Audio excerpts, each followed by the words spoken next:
Lecture du livre des Proverbes. La sagesse a bâti sa maison. Elle a taillé 7 colonnes. Elle a tué ses bêtes et préparé son vin, puis a dressé la table. Elle a envoyé ses servantes, elle appelle sur les hauteurs de la cité. Vous, étourdis, passez par ici.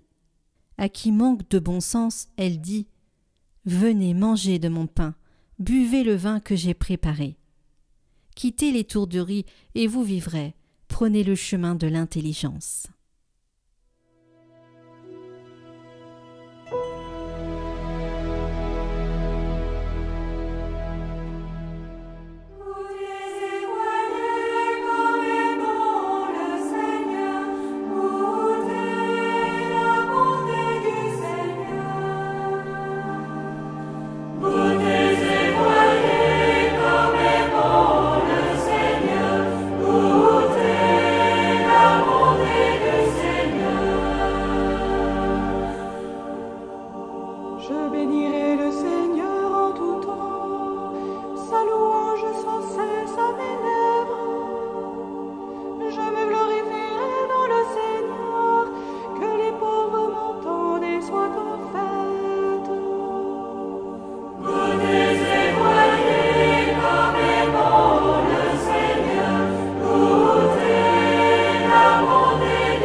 Lecture de la lettre de saint Paul apôtre aux Éphésiens. Frères, prenez bien garde à votre conduite. Ne vivez pas comme des fous, mais comme des sages. Tirez parti du temps présent, car nous traversons des jours mauvais. Ne soyez donc pas insensés, mais comprenez bien quelle est la volonté du Seigneur. Ne vous enivrez pas de vin, car il porte à l'inconduite. Soyez plutôt remplis de l'Esprit Saint. Dites entre vous des psaumes, des hymnes et des chants inspirés. Chantez le Seigneur et célébrez-le de tout votre cœur. À tout moment et pour toutes choses, au nom de notre Seigneur Jésus-Christ, rendez grâce à Dieu le Père.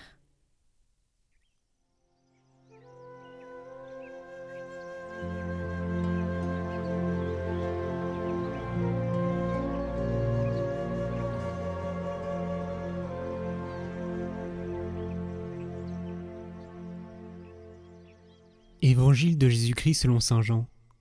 En ce temps-là, Jésus disait à la foule : « Moi, je suis le pain vivant, qui est descendu du ciel. Si quelqu'un mange de ce pain, il vivra éternellement. Le pain que je donnerai, c'est ma chair, donnée pour la vie du monde. » Les Juifs se querellaient entre eux.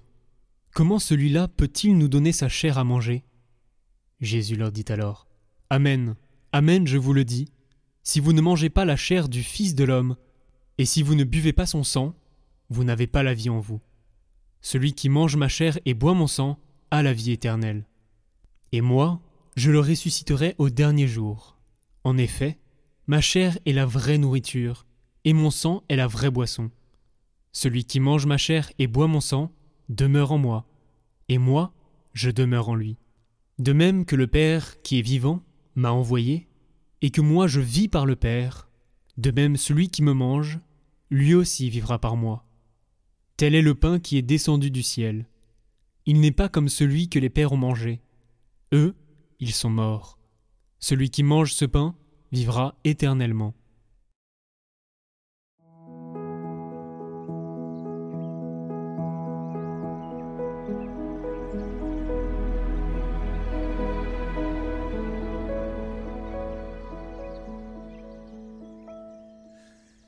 Alors, chers amis de Catoglade, nous sommes le dimanche 18 août et nous continuons, nous sommes presque sur la fin de ce grand discours du pain de vie dans l'évangile de Jean au chapitre 6. Je voudrais rappeler ce qu'on a vu depuis le début du mois d'août, comment Jésus nous fait progresser. Bon. En fait, il est passé d'abord d'une nourriture concrète à une nourriture spirituelle. Qu'est-ce qu'il disait début août ? Jean 6, 26, « En vérité, je vous le dis, vous me cherchez, non pas parce que vous avez vu des signes, mais parce que vous avez mangé du pain et avez été rassasiés. Travaillez non pour la nourriture qui se perd, mais pour la nourriture qui demeure en vie éternelle, celle que vous donnera le Fils de l'homme. » Donc, le Christ, après le miracle de la multiplication des pains, désire à ce qu'on entre dans un chemin de foi. Donc il passe de cette nourriture concrète, la multiplication des pains, à lui, le pain de vie comme nourriture spirituelle. Il le dit, je suis le pain de vie, qui vient à moi n'aura jamais faim, qui croit en moi n'aura jamais soif. Donc on est passé du pain matériel au pain spirituel, souvent assimilé à la parole de Dieu. Le Christ est la parole, il nous nourrit par sa parole. Ça y est, on a quitté la matière pour entrer dans le spirituel avec le Christ qui dit qu'il est le pain de vie. Et là, dans cette fin de discours sur le pain de vie, il nous reconduit à la nourriture matérielle. Quand il dit « Je suis le pain vivant, descendu du ciel, qui mangera ce pain vivra à jamais, et même le pain que je donnerai, c'est au futur, donc il parle de sa croix, c'est ma chair pour la vie du monde, qui mâche ma chair et boit mon sang à la vie éternelle, et je le ressusciterai au dernier jour. » Donc, il est en train de dire, vous allez me rencontrer dans une nourriture complètement matérielle. Donc, c'est le passage du matériel au spirituel et du spirituel au matériel. Le passage du matériel au spirituel, on le comprend facilement. Quand on dit à quelqu'un, tu sais, tes paroles, elles sont nourrissantes. Je me nourris de ce que tu dis. Bon. Mais là, à la fin du discours, il veut repasser au matériel en disant « Attendez, non, mon amour est dans une nourriture matérielle. » Alors, c'est là où, en fait, il faut vraiment demander le don de la foi. Oui, le signe de la multiplication des pains, il n'est compréhensible que quand on a la foi. La foi permet de reconnaître le signe, mais le signe ne donne pas forcément la foi. Bon.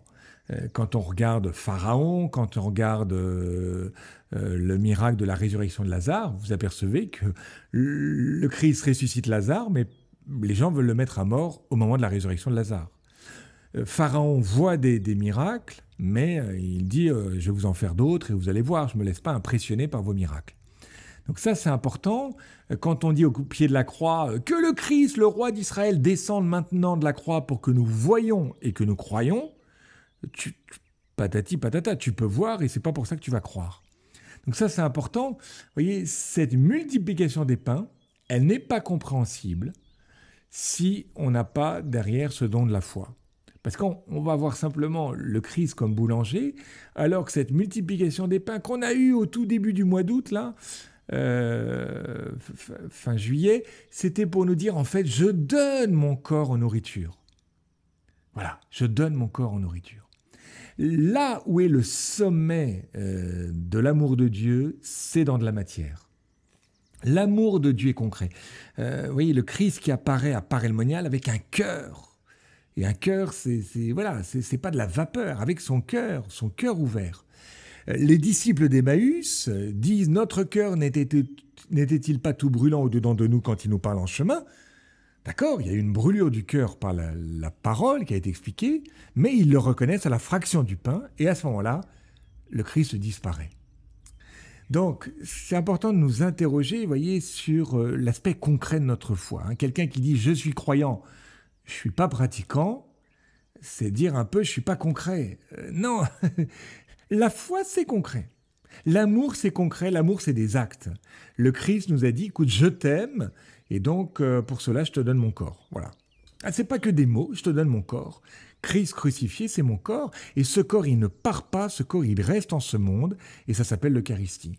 Quand Thérèse d'Avila va se convertir, dans son Carmel, elle est un petit peu mondaine, elle se convertit devant un Christ aux outrages.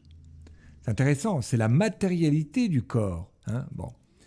Du coup, vous voyez, peut-être reprenons tous les aspects de notre vie sous l'aspect de l'amour concret. L'amour est toujours concret. La personne qui dit « je me confesse directement à Dieu », désolé, non. Le Christ veut qu'on passe par des gens concrets. Un prêtre, c'est concret. C'est quelqu'un qui me dit « je te pardonne tous tes péchés ». J'aime les pauvres, oui, mais non, mais quel pauvre tu aimes en particulier? Quel est celui que tu rencontres? Est-ce qu'il a un prénom? Le riche avec Lazare, il aime les pauvres aussi, le riche, mais le Lazare qui est à ses pieds, il ne le voit pas. Ce que tu auras fait au plus petit d'entre les miens, c'est à moi que tu l'auras fait. Comment l'amour est concret dans mon couple? Est-ce que c'est vraiment concret cet amour? Est-ce que c'est des services rendus ou est-ce que c'est simplement des paroles? Vous voyez, la résurrection de la chair à la fin de notre vie, c'est concret. Nous allons ressusciter avec un corps glorieux, mais avec un corps, pas simplement une âme. Donc c'est beau, vous voyez, de voir en fait Jésus qui nous a menés de cette nourriture matérielle à la nourriture spirituelle qui était lui-même, pour nous renvoyer à une nourriture matérielle. Et pour ça qu'il insiste beaucoup, il dit mâcher, il ne dit pas simplement manger, en nous interrogeant, en nous disant, écoute, toi, chrétien en ce monde, est-ce que vraiment ton amour pour moi et pour les hommes est concret? Amen.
Prions pour toutes les intentions déposées en commentaire cette semaine. Notre Père, qui es aux cieux, que ton nom soit sanctifié, que ton règne vienne, que ta volonté soit faite sur la terre comme au ciel. Donne-nous aujourd'hui notre pain de ce jour. Pardonne-nous nos offenses, comme nous pardonnons aussi à ceux qui nous ont offensés. Et ne nous laisse pas entrer en tentation, mais délivre-nous du mal. Amen. Je vous salue Marie, pleine de grâce. Le Seigneur est avec vous. Vous êtes bénie entre toutes les femmes, et Jésus, le fruit de vos entrailles, est béni. Sainte Marie, Mère de Dieu, priez pour nous pauvres pécheurs, maintenant et à l'heure de notre mort. Amen.